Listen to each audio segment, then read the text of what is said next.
Dzina la Atate ndi la Mwana ndi la Mzimu Woyera. Amen. Ambuye tsekulani milomo yanga, ndipo ndidzatamanda dzina lanu. Ulemu ukhale kwa Atate ndi kwa Mwana ndi kwa Mzimu Woyera, monga panali poyamba, tsopano ndi masiku onse, ndi pa nthawi zosatha. Amen. Ndi mitima yosinthika mwatsopano ndi chikhulupiriro cha moyo, tikweza maganizo athu ndi pemphero lothokoza kwa Mulungu Atate athu achisomo, amene chikonzero chawo chidali kutisandutsa ife ana ake. Kudzera mu imfa yotiwombola ya mwana wake, tinapulumutsidwa ku mdima. Ambuye Mulungu mpulumutsi, tipatseni mphamvu kuti tikonze mitima yathu m'chifaniziro chanu choona, ana a Atate athu. Chaulere cha Mulungu mwa Yesu Khristu ndi chopambana, kotero timatchulidwa kuti ana akuwala, kuti tinyamule lonjezo la ulemerero. Kudzera kwa Iye amene zonse zimapezeka, tikupereka kwa Mulungu mphatso yathu ya ife tomwe, mogwirizana ndi Mzimu Woyera. Ambuye Mulungu mpulumutsi, tipatseni mphamvu kuti tikonze mitima yathu m'chifaniziro chanu choona, ana a Atate athu. Ulemu ukhale kwa Atate ndi kwa Mwana ndi kwa Mzimu Woyera, monga panali poyamba, tsopano ndi masiku onse, ndi pa nthawi zosatha. Amen. Chilimbi 1.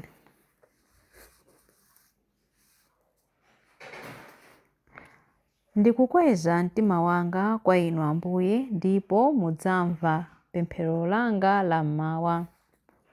Imvani mawu anga Inu chauta, mverani kusisima kwanga, imvani kulira kwanga, Inu mfumu yanga ndi Mulungu wanga, popeza ndikupempha chithandizo kwa Inu. Mawa Inu chauta mumamva mawu anga, mawa ndimapemphera kwa Inu ndikudikira kuti mundiyankhe. Inu sindinu Mulungu wokondwerera machimo, simufuna zoyipa pamaso panu. Anthu onyada sangathe kuonekera pamaso panu. Inu mumadana ndi anthu onse ochita zoyipa. Inu mumawononga anthu olankhula zonama. Inu chauta mumanyansidwa nawo anthu onyenga ndi opha anzawo. Koma ine ndidzatha kulowa m'nyumba mwanu chifukwa cha kukula kwa chikondi chanu. Ndidzaweramitsa mutu pansi kupembedza Inu m'nyumba yanu yoyera. Inu chauta ndinu olungama. Munditsogolere pakati pa adani ondizonda. Mundikonzere njira yowongoka kuti ndidzeremo.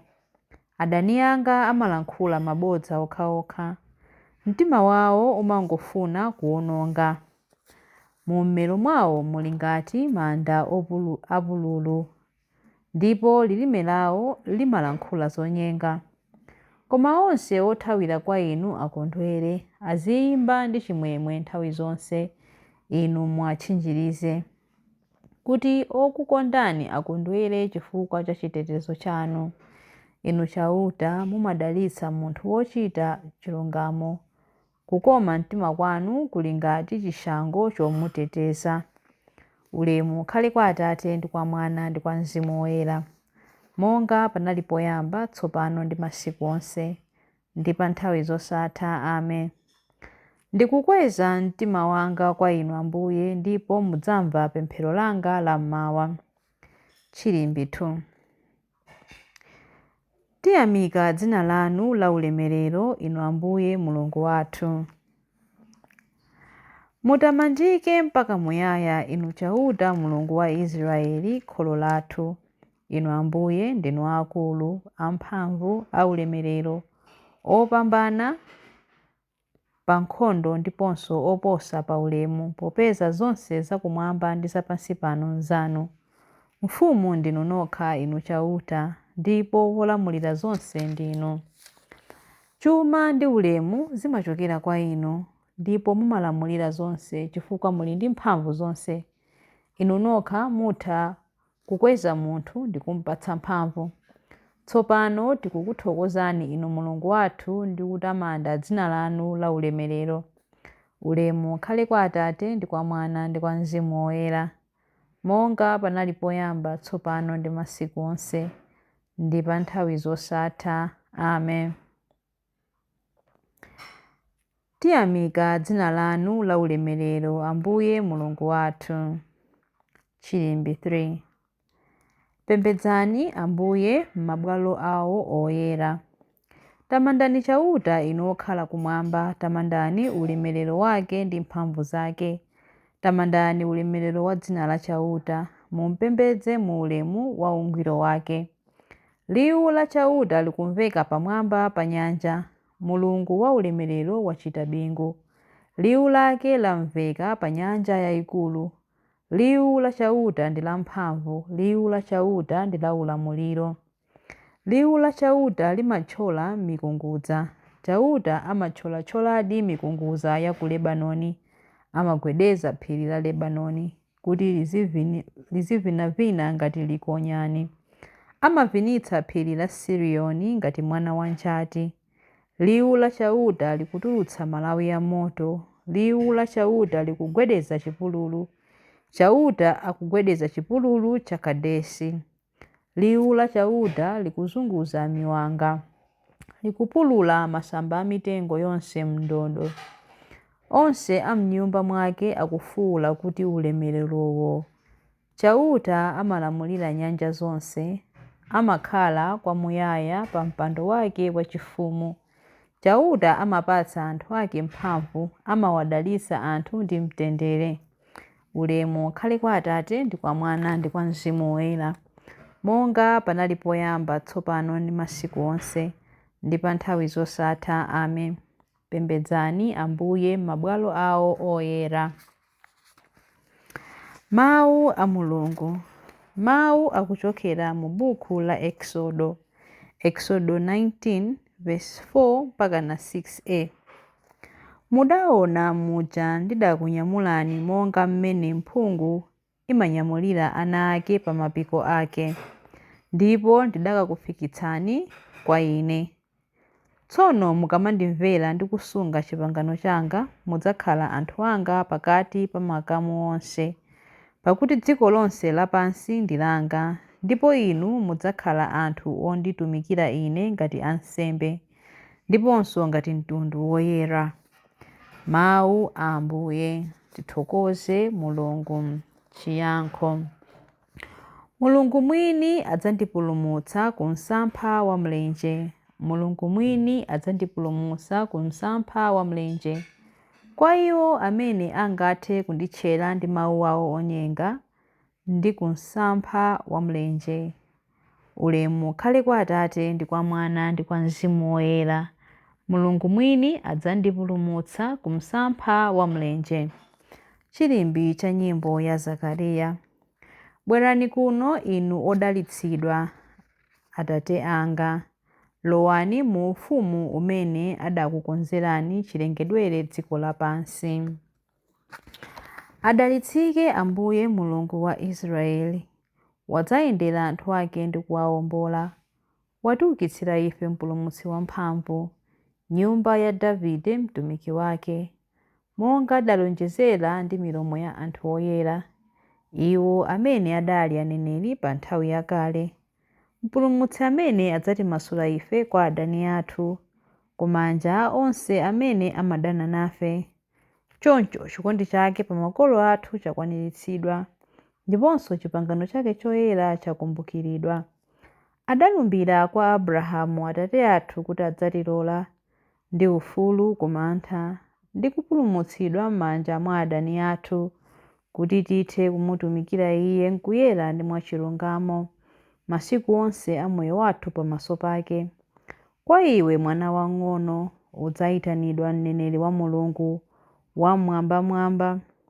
Udzapita m'tsogolo mwa Ambuye kuti ukakonze njira zake Iye asanabwere, kuti akadziwitse anthu ake za chipulumutso chawo, kudzera mchikhululukiro cha machimo awo onse, chikondi chokoma cha mtima wa Mulungu wathu, amene amatiyendera ngati m'bandakucha wakumwamba.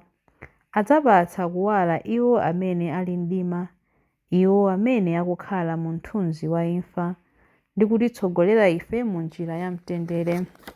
Ulemu ukhale kwa Atate ndi kwa Mwana ndi kwa Mzimu Woyera, monga panali poyamba, tsopano ndi masiku onse, ndi pa nthawi zosatha. Amen. Bwerani kuno inu odalitsidwa a Atate anga. Lowani mu ufumu umene adakukonzerani chilengedwere dziko lapansi. Bwerani kuno inu odalitsidwa a Atate anga. Lowani mu ufumu umene adakukonzerani chilengedwere dziko lapansi.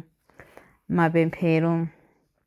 Matamando kwa Yesu mpulumutsi wathu, ndi imfa yake watitsekulira njira ya chipulumutso. Tiyeni timpemphe. Ambuye, tsogolerani anthu anu kuyenda mu njira zanu. Mulungu wachifundo, mudatipatsa moyo watsopano kudzera mu ubatizo. Tikulitseni tsiku ndi tsiku m'chifanizo chanu. Ambuye, tsogolerani anthu anu kuyenda mu njira zanu. Kukoma mtima kwathu lero kuthe kubweretsa chimwemwe kwa onse amene akusowa thandizo. Pakuwathandiza iwo, tithe kukupezani inu. Ambuye, tsogolerani anthu anu kuyenda m'njira zanu. Tithandizeni kuchita chomwe chili chabwino, cholondola ndiponso choona pamaso panu, ndiponso kukufunani inu nthawi zonse ndi mitima yosagawikana. Ambuye, titsogolereni anthu anu kuyenda m'njira zanu. Tikhululukireni machimo olimbana ndi umodzi wa banja lanu. Tilengeni ife kukhala amodzi mu mtima ndiponso mzimu. Ambuye, titsogolereni anthu anu kuyenda m'njira zanu. Ambuye, tsogolerani anthu anu kuyenda m'njira zanu, pamene tikupemphera kuti: Atate athu muli kumwamba, dzina lanu liyeretsedwe, ufumu wanu udze, kufuna kwanu kuchitidwe monga kumwamba choncho pansi pano. Mutipatse ife lero chakudya chathu cha lero. Mutikhululukire ife zochimwa zathu, monga ifenso takhululukira adani athu. Musatisiye ife m'chinyengo, koma mutipulumutse ife kwa zoyipa. Amen. Tipemphere. Mulungu mpulumutsi wathu, tibwenzereni kwa inu ndipo dzazani mitu yathu ndi luntha lanu. Miyoyo yathu ithe kukometsedwa ndi kupita patsogolo pamene tikulemekeza nyengo ya Lenti. Tikupempha izi kudzera mwa Ambuye athu Yesu Khristu, mwana wanu, amene ali ndi moyo ndi ufumu limodzi nanu ndi Mzimu Woyera, Mulungu tsopano ndi pa nthawi zosatha. Amen. Ambuye atidalitse, atiteteze ife ku zoyipa zonse ndi kutifikitsa ku moyo wosatha. Amen. Dzina la Atate ndi la Mwana ndi la Mzimu Woyera. Amen.